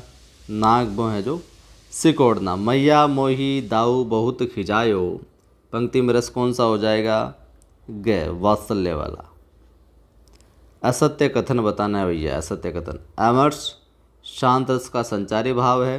भय भयानक रस का स्थायी भाव है। आहार्य अनुभाव का एक भेद है। संचारी भाव अस्थिर होते हैं। क। बाकी सारी चीज़ें ठीक है, याद रख लेना इनको। साहित्य दर्पण के रचयिता कौन भैया? कौन भैया? आचार्य विश्वनाथ साहब है जो साहित्य दर्पण के क्या हैं? रचयिता हैं। अनुभाव के बारे में हम बात करें, जैसे कि मैंने कहा विशेषताएं जरूर ध्यान में रखनी है। तो अनुभाव के बारे में सत्य कथन है, केवल सही कथन एक ही होगा, बाकी 3 असत्य होंगे। ये स्थायी भाव के पूर्व जागृत होते हैं। ये आलंबन की चेष्टाएं होते हैं। आश्रय की चेष्टाएं अनुभाव की श्रेणी में आती है। ये बुलबुलों की भांति अस्थिर होते हैं। तो क्या हो जाएगा? मात्र ग जो है कि ये आश्रय की चेष्टाएं अनुभाव की श्रेणी में है जो आती है। निम्न में से असत्य कथन है। असत्य रस सत्वोद्रेकमय है। रस वेदांतर स्पर्श शून्य है। रस स्व प्रकाशानंद है, रस ब्रह्मानंद है। घ, ये कथन असत्य है। अस्थिर मनोवृत्ति के भाव क्या हो जाएंगे? सात्विक अनुभाव, संचारी भाव, उद्दीपन विभाव, स्थायी भाव। तो ख, अस्थिर मनोवृत्ति के भाव हो जाएंगे संचारी भाव, जो उठते हैं और मिटते हैं तुरंत। तो निम्न में से सात्विक अनुभाव है गर्व, ग्लानि, अपस्मार, प्रलय। तो यहाँ हो जाएगा भैया घ, प्रलय सात्विक अनुभाव। विभावानुभाव व्यभिचारी संयोगादृश निष्पत्ति ही सूत्र किसके द्वारा दिया गया है? कई बार आया है, इस प्रश्न का उत्तर आप बताइएगा। विश्वनाथ, मम्मट, भरत मुनि या भट्टनायक। अद्भुत रस का स्थायी भाव क्या हो जाएगा? अभी अभी हमने चर्चा की थी, विस्मय। रस सूत्र के व्याख्याकारों में किस आचार्य ने साधारणीकरण का है जो सिद्धांत दिया? साधारणीकरण फर्स्ट ग्रेड वालों को पढ़ाया हुआ है, उनको पता होगा। ग, भट्टनायक। श्री कृष्ण के सुन वचन अर्जुन क्रोध से जलने लगे, शब शोक अपना भूल कर करतल युगल मलने लगे। करतल युगल मतलब तालियां। उक्त पंक्तियों में कौन सा रस होगा? श्रृंगार, वीर, अद्भुत, रौद्र। तो रौद्र। श्रृंगार रस के मित्र रस कौन से हैं? ये भी पूछा जाता है। तो क्या हो जाएंगे? क, श्रृंगार का मित्र रस हो जाएगा हास्य, दूसरा हो जाएगा वीर, और तीसरा हो जाएगा अद्भुत। हास्य, वीर और अद्भुत। विवाहानुभाव व्यभिचारी संयोग, ये हमने अभी अभी आपसे पूछा था। अभिनव गुप्त ने रस को माना है, क्या माना है भैया? अभिधा का व्यापार, लक्षणा का व्यापार, व्यंजना का व्यापार, या सभी ठीक? तो ग, अभिनव गुप्त ने रस को क्या माना है? व्यंजना का व्यापार माना है। भावों को छिपाने की चेष्टा जिस संचारी भाव में आती है वह है त्रास, अभिता, स्मृति, वृड़ा। क्या करोगे? ख, अभिता में। इनमें से कौन सा कथन गलत है? 3 सही होंगे, 1 गलत होगा। विभाव, अनुभाव, संचारी भाव रस के प्रमुख घटक हैं। विशिष्ट भावों को विभाव कहते हैं। शंकु का रस निष्पत्ति विषयक मत अनुमितिवाद कहलाता है। अभिव्यक्तिवाद का संबंध अभिनव गुप्त से है। तो भैया गलत कथन कौन सा हो जाएगा? ब, गलत हो जाएगा। बाकी ये तीनों राइट है, तीनों को याद रखना। वेद राखे विदित, पुराण प्रसिद्ध राखे। पंक्ति में वीर रस का प्रकार है युद्ध वीर, दानवीर, दयावीर या धर्मवीर। उत्तर हो जाएगा घ, धर्मवीर। निम्नलिखित मतलब नीतिगत धर्मगत बात की गई है। निम्नलिखित में से कौन सा भाव सात्विक अनुभाव नहीं है? सात्विक अनुभाव नहीं, तो ब नहीं है, बाकी हैं। आश्रय की वे सूक्ष्म मानसिक क्रियाएं जो स्वयं उत्पन्न होती है, चाहने पर भी रोकी नहीं जा सकती, कहलाती है क्या? सात्विक अनुभाव। भारतीय काव्यशास्त्र का प्राचीनतम ग्रंथ कौन सा देखने को मिलता है भैया? नाट्यशास्त्र। भारतीय काव्यशास्त्र का प्राचीनतम ग्रंथ की बात आए तो आप क्या कर दोगे भैया? नाट्यशास्त्र कर दोगे। ठीक है। औज गुण का संबंध किस रस से नहीं है? मतलब मित्र रस वाले हम बात करें तो किस रस से औज गुण का संबंध नहीं है? तो भैया भयानक से नहीं है। आश्चर्य की जो चेष्टाएं होती है जिनसे उसके हृदयगत भावों की सूचना प्राप्त हो, क्या कहलाती है? क्या कहलाती है भैया? अनुभाव कहलाती है। कबहूँ समुझी वन गमन राम को, रही चकी चित्र लिखी सी। पंक्ति में कौन सा सात्विक अनुभाव है? रोमांच, प्रलय, विवर्ण या स्तंभ। द हो जाएगा। नाट्यशास्त्र के रचयिता अभी अभी हमने चर्चा, प्राचीनतम ग्रंथ हमने पूछा था कि यहाँ पर भारतीय काव्य प्राचीनतम ग्रंथ नाट्यशास्त्र। अब यहाँ पर हमने पूछ लिया है नाट्यशास्त्र के रचयिता कौन है, तो आप कमेंट करके बताइएगा। देख सुदामा की दीन दशा, करुणा करके करुणानिधि रोए, पानी परात को हाथ छुयो नहीं, नैनन के जल से ही पग धोए। प्रस्तुत काव्यांश में उद्दीपन विभाव है, उद्दीपन विभाव जो उसको और बढ़ा रहा है मामले को।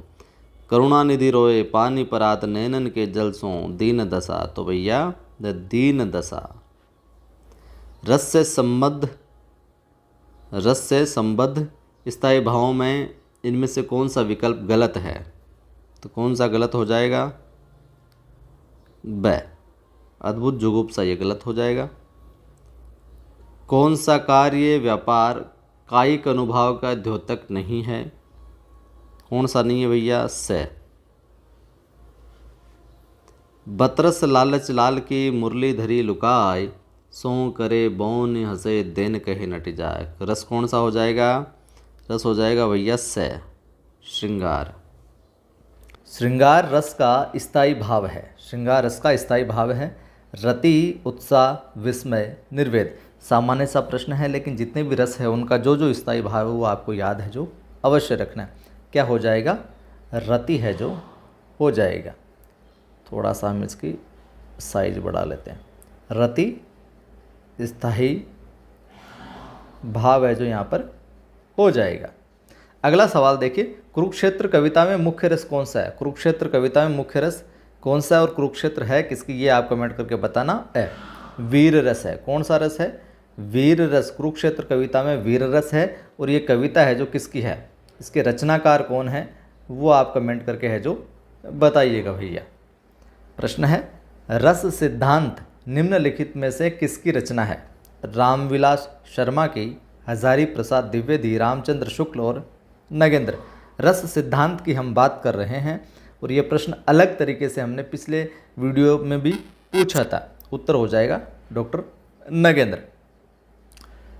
चित्र तुरंग न्याय, कई बार ये परीक्षा में प्रश्न आया है। चित्र तुरंग न्याय पर किस आचार्य का सिद्धांत है जो आधारित है? अभिनव गुप्त का, शंकुक का, वामन का या भट्ट नायक का? चित्र तुरंग न्याय पर किस आचार्य का जो सिद्धांत वो आधारित है? शंकुक का। किस पर आधारित है भैया? चित्र तुरंग न्याय के ऊपर। ठीक है। अनुभाव के कितने रूप माने गए हैं? 4, 9, 3 या 10 है। अनुभाव के कितने रूप माने गए भैया? 4 रूप माने गए हैं। किसके रूप माने गए? 4 अनुभाव के। और कौन कौन से हैं कमेंट करके बताइएगा। हमने वीडियोज़ के अंदर डिटेल से पिछले वीडियोज़ में जहाँ पर ये पढ़ाए हैं वहाँ पर अच्छे से बताया है इसको। निर्वेद किस रस का स्थायी भाव है? शांत का, हास्य का, करुण का, श्रृंगार का? उत्तर हो जाएगा शांत का। निर्वेद या सम, ये हमने रिपीट हो गया। रस संप्रदाय के प्रवर्तक कौन कहे जाते हैं? कौन कहे जाते हैं भैया? भरत मुनि। आचार्य भरत के रस सूत्र के व्याख्याता शंकुक के सिद्धांत का नाम क्या है? आचार्य भरत का जो रस सूत्र उसके व्याख्याता कौन? शंकुक। इनके सिद्धांत का नाम बताना है। उत्तर हो जाएगा अनुमितिवाद। कौन सा हो जाएगा? अनुमितिवाद हो जाएगा। सहृदय की अवधारणा किस संप्रदाय से संबद्ध है? सहृदय की अवधारणा किस संप्रदाय से संबद्ध है? ध्वनि, अलंकार, रस या वक्रोक्ति? उत्तर हो जाएगा रस। सहृदय की अवधारणा रस संप्रदाय से क्या है भैया? संबद्ध है। सवाल है, भारतीय साहित्य शास्त्र में रस निष्पत्ति सिद्धांत निम्न साहित्याचार्य की स्थापना है? उत्तर हो जाएगा ब आचार्य भरत। यूं भी प्रश्न है जो पूछा जा सकता है। प्रश्न की जो भाषा है, उसकी जो प्रकृति है, उसको थोड़ा सा उसका रूप परिवर्तन करके भी सवाल है जो पूछा जा सकता है। प्रश्न है, निम्नलिखित में से कौन जो है वो रस सूत्र का व्याख्याकार नहीं है? भट्ट लोलट नहीं है, शंकुक नहीं है, भट्ट नायक नहीं है या फिर महिम भट्ट नहीं? तो उत्तर हो जाएगा महिम भट्ट साहब नहीं है। बाकी सारे के सारे जो रस सूत्र है उसके व्याख्याकार रहे हैं, व्याख्याएं उन्होंने की है। लोलट साहब ने की है, शंकुक ने भी की है और भट्ट नायक ने भी की है भैया। भरत मुनि ने रस के कितने भेद माने गए? 9, 7, 5, 8? कितने माने हैं भैया? उत्तर हो जाएगा 8। किसने? भरत मुनि ने। हिमाद्रि तुंग श्रृंग से प्रबुद्ध शुद्ध भारती और स्वयं प्रभा समुज्ज्वला स्वतंत्रता पुकारती। रस कौन सा हो जाएगा? उत्तर हो जाएगा भैया वीर रस। ये पंक्ति आ जाए, गणित ज़्यादा कुछ समझ में नहीं आए तो ध्यान में रखना, वीरता वाला जोश वोश वाला भाव कहीं दिख रहा है पंक्तियों में तो वहाँ पर वीर रस आपको है जो कर देना है। प्रश्न है, आधा पात बबूल का तामे तनिक पिसान और लालाजी करने लगे छठे छमा से दान। रस कौन सा हो जाएगा? रस हो जाएगा भैया द हास्य रस। कौ अंतड़िन की पहिरी माल इतरात दिखावत, कौ चर्बीले चोप साहित्य निज अंगनी लावत। और कौ मुंडनी लय मानी मोद कंदुक लौ डारत, कौ रंडिनी पै बैठी करे जो कोरी निकारत। कौन सा रस हो जाएगा भैया? रस हो जाएगा यहाँ पर आपका द विभत्स रस, विभत्स रस। और किस किस रस की क्या क्या विशेषताएं, उसके आधार पर भी हम जो उदाहरणों को देख कर जो रस का पता लगा सकते हैं, वो विशेषताएं आपको ध्यान में रखनी है। निम्नलिखित में से कौन भरतमुनि के रस सूत्र का एक व्याख्याकार नहीं है? जबकि अभी हमने ऊपर प्रश्न देखा था, वहाँ पर एक विकल्प अलग था, लोलट, क्षेमेंद्र, शंकु का अभिनव गुप्त। तो यहाँ पर कौन नहीं होगा? क्षेमेंद्र साहब भी है जो भरतमुनि का जो रस सूत्र इसके व्याख्याकार नहीं है, बाकी है इसमें। आलंबन और उद्दीपन, आलंबन और उद्दीपन विभावों के कारण जो उत्पन्न भाव है, भावों को बाहर प्रकाशित करने वाले कार्य क्या कहलाते हैं? क्या कहलाते हैं भैया? बताइए जरा। बी, अनुभाव। आलंबन और उद्दीपन विभावों के कारण उत्पन्न भावों को बाहर है जो प्रकाशित प्रकट करने वाला जो काम होता है वो क्या कहलाता है? अनुभाव। जो हों अब अनुशासन पाओ, कंदुक इव ब्रह्मांड उठाओ, कांचे घट जिमी डारी फोरी, सकल मेरु मूलक जिमी तोरी। कौन सा रस हो जाएगा? वीर रस हो जाएगा। बिहारी किस रस के कवि हैं? कमेंट करके बताना आप। तो ये तो आचार्य भरत ने किस रस को नाट्य प्रयोग में स्वीकार नहीं किया है? तो भैया शांत जो रस है इसको नाट्य प्रयोग में क्या स्वीकार नहीं किया? किसने? भरत साहब ने। बूंदेले हरबोलों के मुख से हमने सुनी कहानी थी, खूब लड़ी मर्दानी वह तो झांसी वाली रानी थी। प्रश्न आसान है, उत्तर क्या हो जाएगा? वीर रस। रस क्या कौन सा होगा इसमें? वीर रस हो जाएगा। किलक अरे मैं नेह निहारूं, इन दांतों पर मोती वारूं। इन पंक्तियों में कौन सा रस है? वात्सल्य, करुण रस, वीर रस, हास्य रस। बता दोगे? वात्सल्य रस।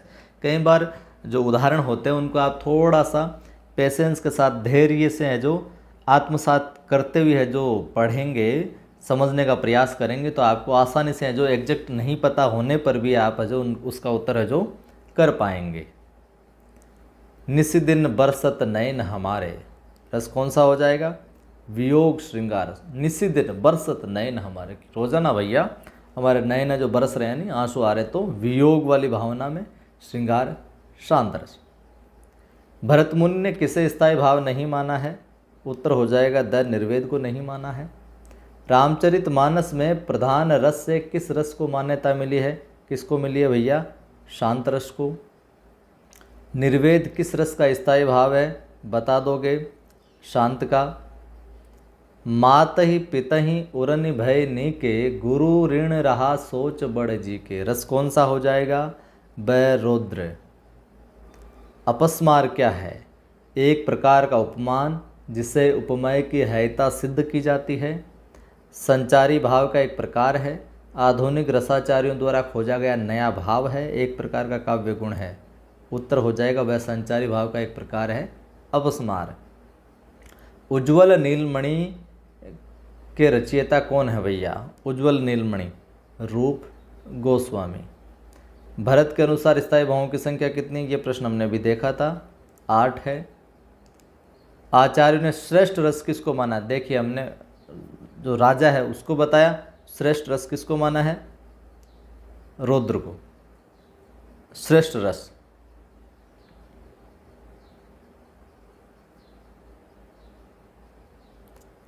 माधुर्य गुण किस रस में प्रयोग होता है? किस में होता है भैया? श्रृंगार के अंदर। गुण की बात कर रहे हैं, माधुर्य जो गुण होता है कहाँ देखने को मिलता है? श्रृंगार में मुख्यतया।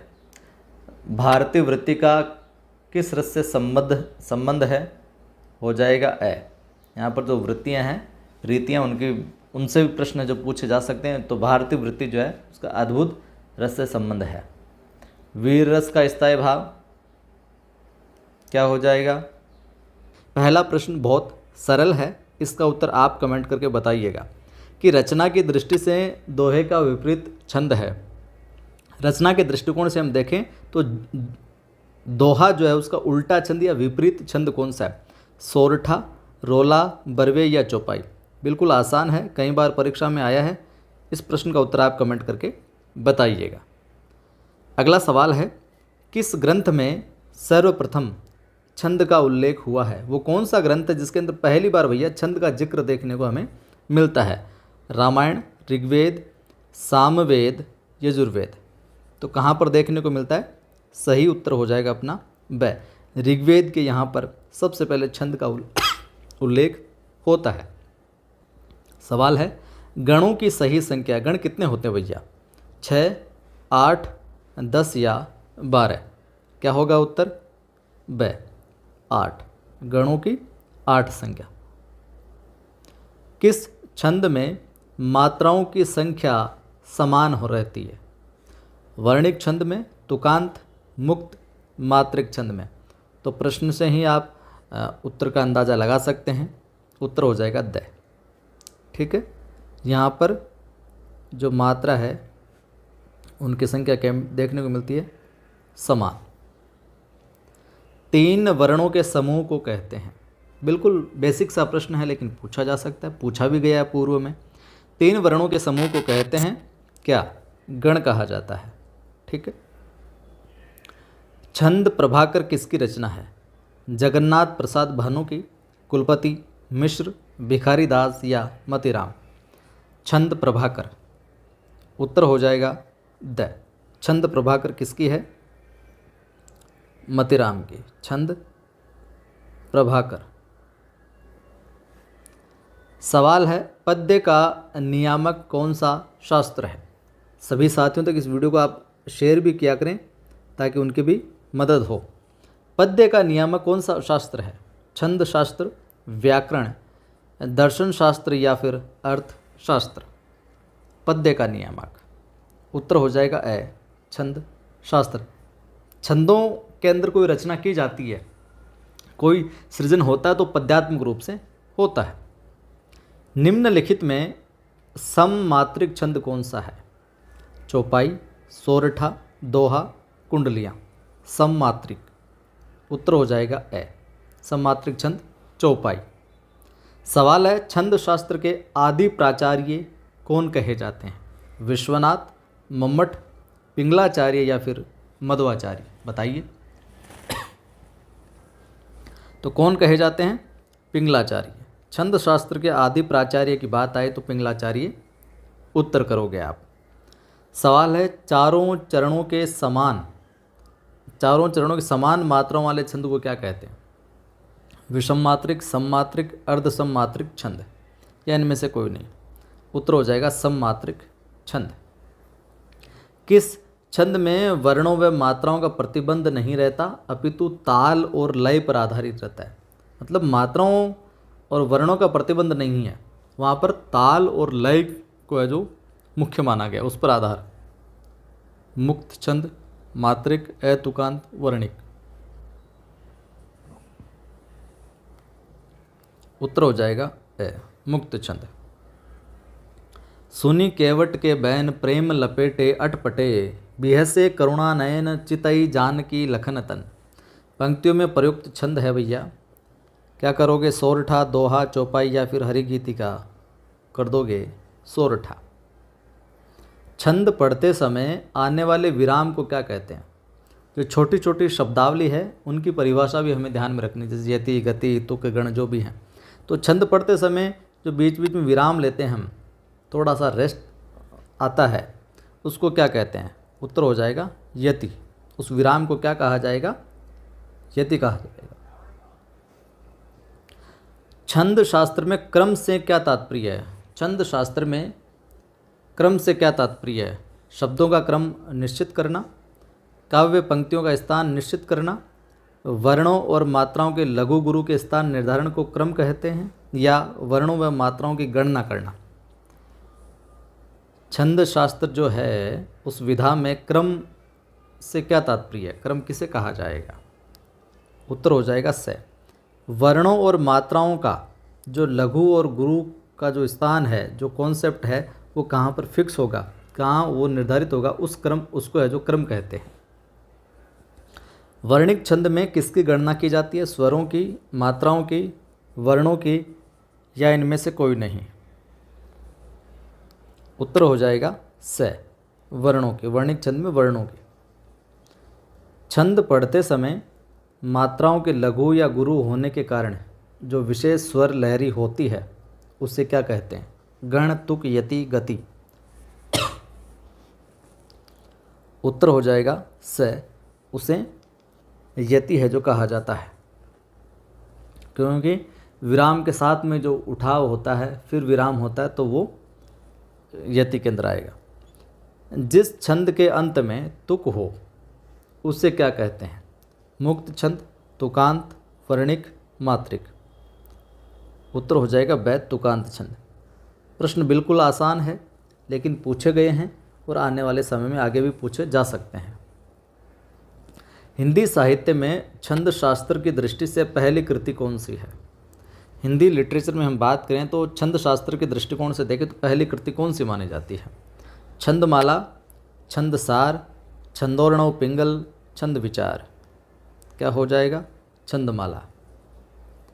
छंद का सर्वप्रथम उल्लेख कहाँ मिलता है? इस प्रश्न को अलग तरीके से हमने अभी पूर्व में देखा था, तो कहाँ मिलता है? ऋग्वेद में।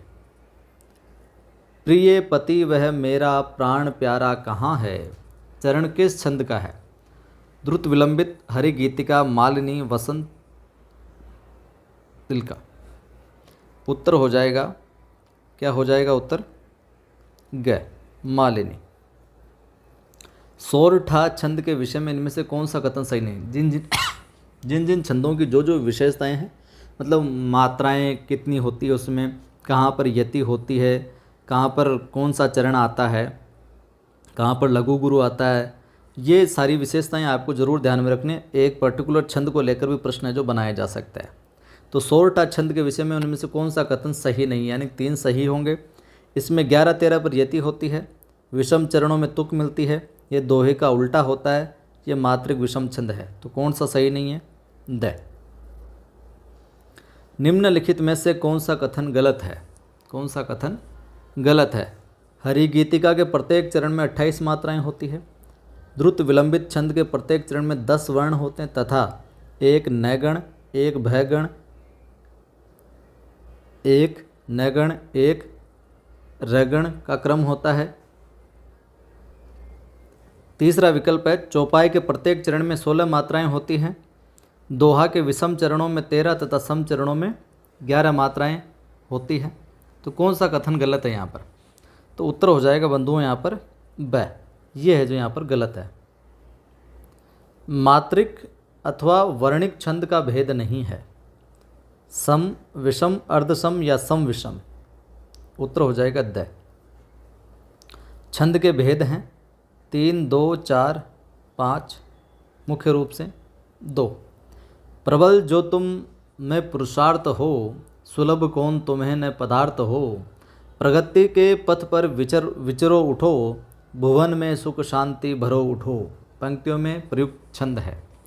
दुर्मिल सवैया, सवैया, मदिरा सवैया, सुंदरी सवैया, द्रुत, विलंबित।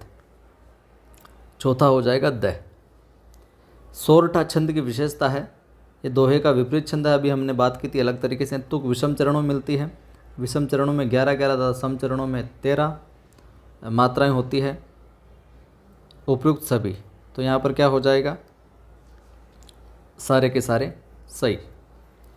दिवस का अवसान समीपता चरण किस छंद का है? कई बार आया प्रश्न। द्रुत, विलंबित। वसंत तिलका छंद की विशेषता है। अगर पाठ्यक्रम में आपके है तो ठीक है, नहीं तो अन्यथा जिस पाठ्यक्रम ग्रेड 1, 2 में लगता है तो आप इसको ध्यान में रखें, नहीं तो अन्य भर्ती परीक्षा के लिए जो जिसकी तैयारी कर रहा है उनके लिए हो जाएगा। इसमें क्रमशः तयगण, भयगण, जयगण तथा 2 गुरुवर्ण आते हैं। इसमें कुल 12-12 वर्ण होते हैं। ये मात्रिक छंद का उदाहरण है। इसके सभी चरणों में तुक मिलती है। तुक है विशेषताओं में यहाँ पर हो जाएगा 1 नंबर ठीक। मतयगंध सवैया की विशेषता है, क्या उत्तर हो जाएगा? घ। तो मतयगंध सवैया में 23-23 वर्ण होते हैं प्रत्येक चरण में, 7 भयगण, 2 गुरुवर्ण। इसका दूसरा नाम मालती सवैया भी देखने को मिलता है। प्रत्येक चरण में 31 वर्ण युक्त वर्णित छंद कौन सा होगा? वंशस्थ, कवित, कुंडलियाँ, शिखरणी। क्या करोगे? कवित छंद। कुंडलियाँ छंद का निर्माण होता है भैया किसके मेल से होता है? रोला और दोहा और रोला के मेल से कौन सा बनता है? कुंडलियाँ छंद है जो बन जाता है। किसके मेल से? ध्यान में रखना, ये दोहा प्लस रोला क्या बन जाएगा? कुंडलियाँ। निम्न में से वर्णिक छंद है, बताओ। चौपाई, गीतिका, तोमर, कवित। देखी बिहाल बिवाइन सो पग, कंटक जाल लगे पुन जोए। पंक्ति किस छंद की है? किरीट सवैया, दुर्मिल, मतयगंध या फिर सुंदरी सवैया। क्या हो जाएगा? मतयगंध सवैया। यहाँ पर ये उदाहरण देख लेना और मतयगंध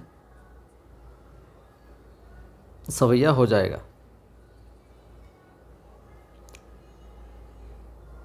चौपाई छंद का चरण है, मेरी भवबाधा हरो, बरनी न जाय मनोहर जोरी, तरु शिखा प्रति अब राजती, समर का जच निश्चय हो गया। क्या कर दोगे? ख, बरनी न जाय मनोहर जोरी।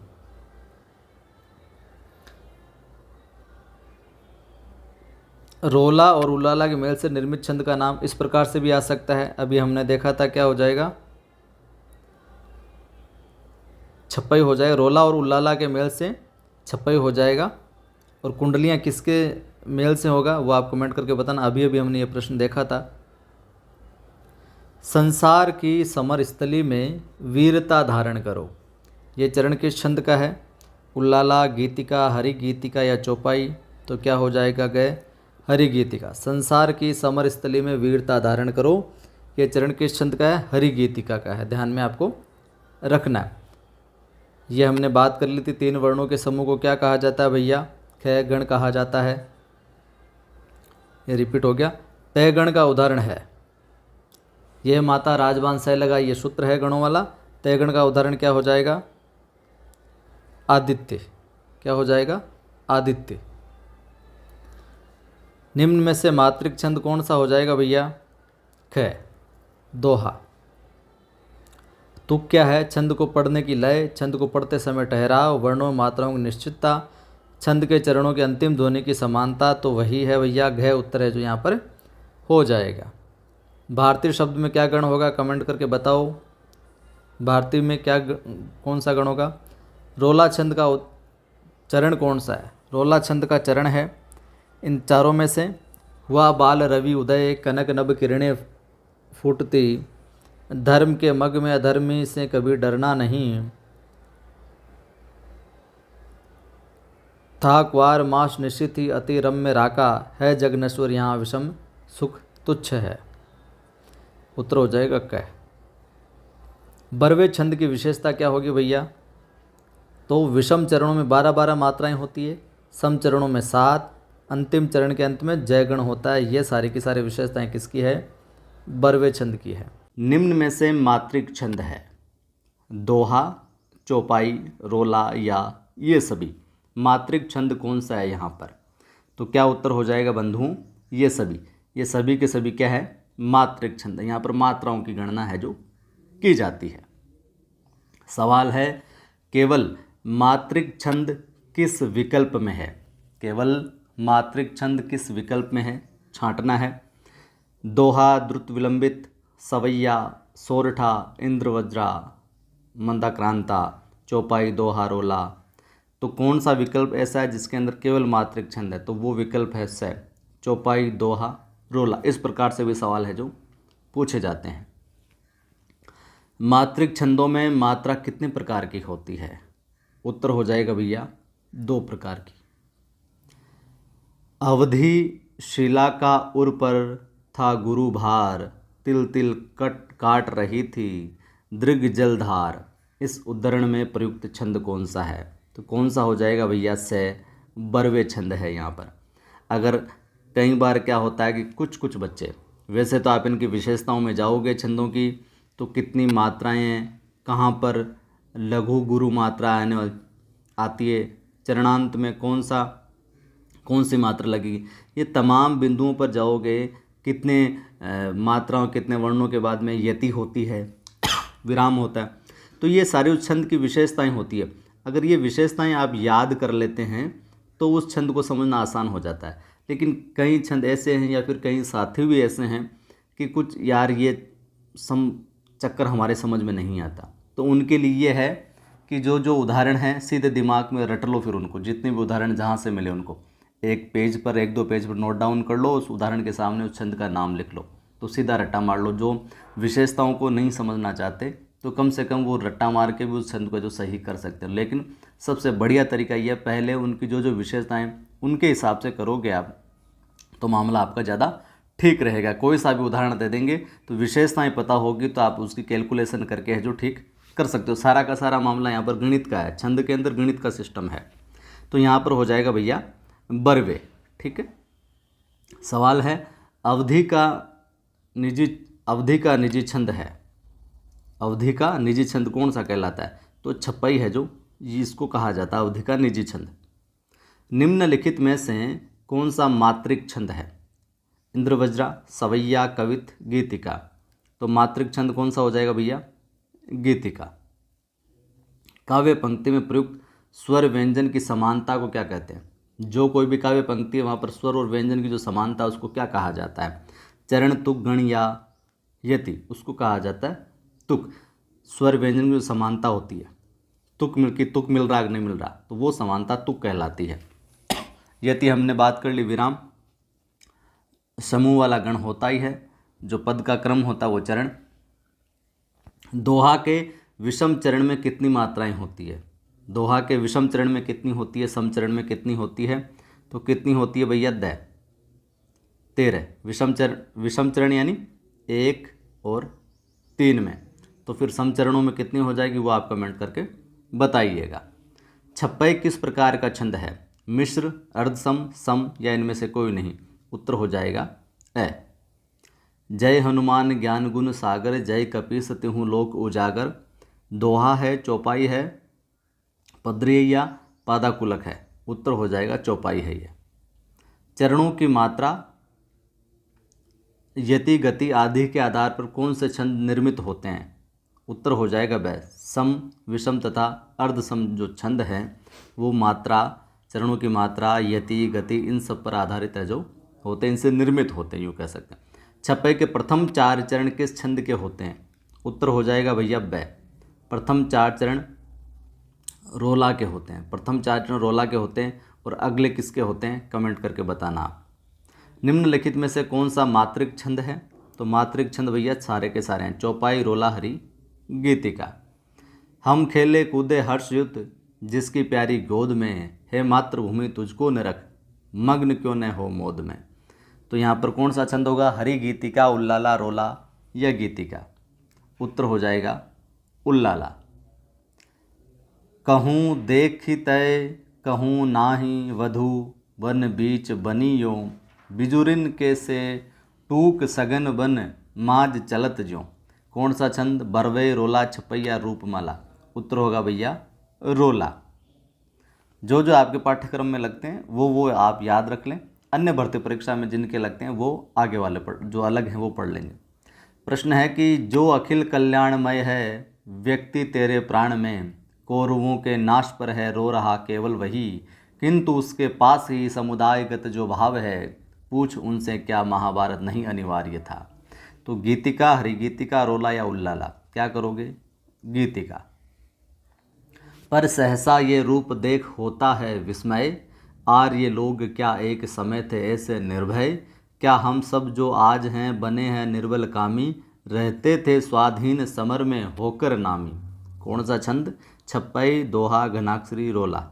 उत्तर करोगे रोला। अगला प्रश्न है अपना, जहाँ स्वतंत्र विचार न बदले मन में सुख में, जहाँ न बाधक बने सबल निबलों के सुख में। क्या होगा? रोला, छप्पई, दोहा, बरवे। कर दोगे रोला। तो नहीं पराग नहीं मधुर मधु नहीं, विकास यही काल अली कली ही, सो बंध्यो आगे कौन हवाल। कौन सा छंद हो जाएगा? बहुत बार परीक्षा के अंदर आया है, उत्तर आप कमेंट करके बताइएगा इसका। जिसकी रज में लोट लोट कर बड़े हुए हैं, घुटनों के बल सरक सरक कर खड़े हुए हैं, परमहंस संबाल्य काल में सब सुख पाए, जिसके कारण धूल भरे हीरे कहलाए। कौन सा छंद? उत्तर होगा भैया रोला। ठीक है। चौपाई छंद में मात्राओं की संख्या होती है, बहुत आसान है, 16 हो जाएगा, ध्यान में रखना।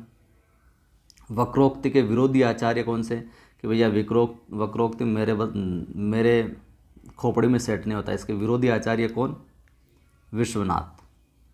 विश्वनाथ वक्रोक्ति विरोध, विश्वनाथ वैसे वक्रोक्ति और वैसे विरोधी। ठीक, इस प्रकार से याद रख लेना आप इसको। वर्णिक छंदों में किसका विचार होता है, सीधी सी बात है वर्णों का होगा वर्णिक छंदों में। छंद शास्त्र के प्रणेता आचार्य माने जाते हैं, इनमें से बताना है तो भैया प्रणेता आचार्य पिंगल मोदय पिंगलाचार्य। कौन सा छंद दोहा का विपरीत छंद है, आसान है, रोला छप्पई चौपाई इनमें से कोई नहीं। क्या करोगे उत्तर, दोहे का विपरीत छंद यहाँ पर दिखाई दे रहा है, नहीं दिखाई दे रहा, तो इनमें से कोई नहीं है भैया, तो फिर कौन सा होगा अभी देखते हैं। आप कमेंट कर देना, नहीं तो आगे प्रश्न बनाया हुआ है। निम्नलिखित में से कौन सा वर्णिक छंद है, उत्तर हो जाएगा से, ये वर्णिक छंद है, छप्पई सोरठा रोला नहीं है। मात्रा क्रम की दृष्टि से दोहा के ठीक विपरीत पढ़ने वाले छंद का नाम है, इस प्रकार से प्रश्न बनाया जा सकता है। तो ये उत्तर जो हम अभी बात कर रहे थे, दोहा का उल्टा मात्रा क्रम की दृष्टि से विपरीत सोरठा हो जाएगा। घनाक्षरी छंद है भैया, मात्रिक वर्णिक अक्षरिक या इनमें से कोई नहीं, उत्तर करोगे घनाक्षरी वर्णिक है। या लकुटी अरु कामरिया पर राज तिहु पुर को तज डारो में प्रयुक्त छंद कौन सा हो जाएगा, कौन सा हो जाएगा भैया, सवैया हो जाएगा। निम्न में से कौन सा वार्णिक छंद है, वर्णिक छंद कौन सा हो जाएगा भैया, तो वर्णिक छंद सवैया हो जाएगा, बाकी मात्रिक हो जाएंगे। रही मन पानी राखिए बिन पानी सब सोन, पानी गए न उबरे मोती मानस सुन। कमेंट करके बताना कौन सा होगा, कई बार आया है। धाये धाम काम सब त्यागी, मनहु रंक निधि लूटन लागी। उत्तर हो जाएगा बै, चौपाई छंद है इसमें। अनुष्टुप क्या है, एक अनुष्टुप भैया अलंकार है, छंद है, रस है या काव्य गुण। अनुष्टुप एक छंद का प्रकार है, संस्कृत में ज़्यादा प्रयोग होता है। चौपाई छंद का पूर्व रूप है, तो ये हालांकि नहीं पूछा जाता, लेकिन ध्यान में रखना अरिल। इनमें से किस छंद में प्रथम व अंतिम शब्द समान होता है, पहला और अंतिम, तो वो छंद है भैया कुंडलियाँ। इसमें प्रथम छंद का प्रथम शब्द और अंतिम शब्द क्या होता है, समान होता है। किस छंद में 12 और 7 की यति से, 12 और 7 पर क्या होता है विराम, उस यति से कुल है जो 19 मात्राएं होती है। इस प्रकार से भी सवाल आ सकता है, उत्तर कर दोगे बरवे के अंदर। छप्पई में क्या होते हैं, अभी हमने बात कर ली थी, 4 चरण तो ये होते हैं, 2 कौन से होते हैं मैंने आपसे कमेंट करवाया था, उनका उत्तर यहाँ मिल जाएगा। तो छप्पई में होते हैं भैया प्रथम 4 चरण रोला के होते हैं, अंतिम 2 चरण उल्लाला के होते हैं। तो रोला प्लस उल्लाला मिलकर क्या हो जाएगा, छप्पई हो जाएगा। सवाल है कि जिही सुमिरत सिद्धि होई, गणनायक करिवर वदन, करहु अनुग्रह सोई, बुद्धि राशि शुभ गुण सदन। पंक्तियों में छंद होगा कौन सा, सोरठा। रहीमन चुप वे बैठिए, देखी दिनन के फेर, सब नीके दिन आहिए, बनत न लगी है बेर।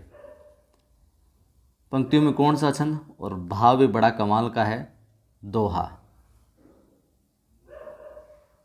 वह सममात्रिक छंद जिसके प्रत्येक चरण में 24-24 मात्राएं हो और प्रत्येक चरण में 11 और 13वीं मात्रा पर यति होती हो, कौन सा छंद कहा जाएगा। प्रश्न को इस प्रकार से भी घुमाकर पूछा जा सकता है, उत्तर हो जाएगा रोला।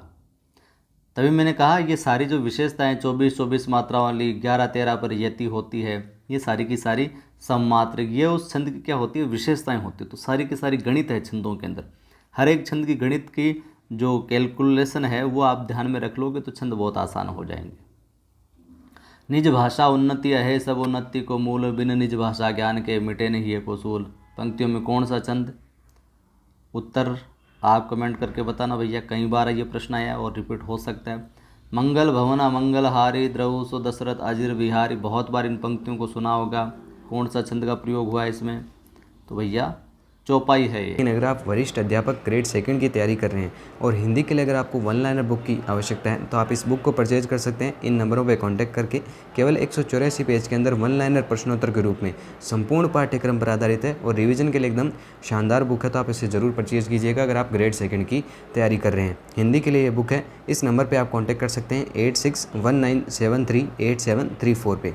इसके अलावा स्कूल व्याख्याता जो ग्रेड 1 है उसकी अगर आप तैयारी कर रहे हैं उसके लिए भी कुल पेज 204 के अंदर वन लाइनर प्रश्नोत्तर के रूप में संपूर्ण पाठ्यक्रम पर आधारित है और रिवीजन के लिए एकदम शानदार पुस्तक है। इसे भी आप परचेज़ कर सकते हैं। अगर आप चाहें तो ऑनलाइन मंगवाने के लिए व्हाट्सअप करना है आपको इस नंबर पे के ऊपर 8619738734 पे।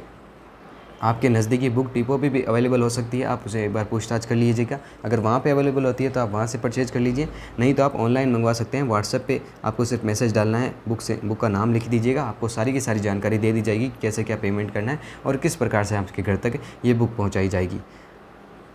हमारा नवसृजन क्लासेस नाम से एक एप्लीकेशन है जो कि आपको गूगल प्ले स्टोर पे ऊपर मिलेगा, तो उसको भी ज़रूर से डाउनलोड कीजिएगा। वहाँ पे आपको फ्री स्टडी मटेरियल मिलता है, डेडिकेटेड टेस्ट सीरीज़ है सेकंड ग्रेड के लिए, कंप्लीट वीडियो कोर्स है सेकंड ग्रेड हिंदी का और कंप्लीट वीडियो कोर्स है फर्स्ट ग्रेड हिंदी का भी। तो आपको इनमें से कोई भी चीज़ की नीड है तो आप इस नवसृजन क्लासेस नाम के ऐप को जरूर से डाउनलोड कीजिएगा, वहाँ पे आपको ये सारी की सारी चीज़ें मिल जाएगी। अगर ऐप में किसी प्रकार की समस्या आती है तो आप इस नंबर पर कॉन्टैक्ट कर सकते हैं 8619738734। हमारा टेलीग्राम चैनल भी है नवसृजन क्लासेस नाम से, उसको भी आप ज़रूर से ज्वाइन कीजिएगा। वहाँ पे आपको एग्ज़ाम से रिलेटेड जितनी भी एग्ज़ाम की अपडेट्स होती हैं वो आपको यहाँ पे साझा की जाती है। हमारा कवि आदि गणेश नाम से टेलीग्राम चैनल है, उसके ऊपर आपको जितनी भी अपडेट्स होती है क्लास से रिलेटेड वो दी जाती है।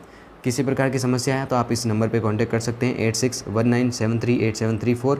आज की इस वीडियो में हम इतना ही रखेंगे, कल आपसे फिर मुलाकात होगी इसी समय इसी चैनल के ऊपर, तो सब्सक्राइब जरूर कर लीजिएगा। तब तक के लिए जय हिंद, धन्यवाद।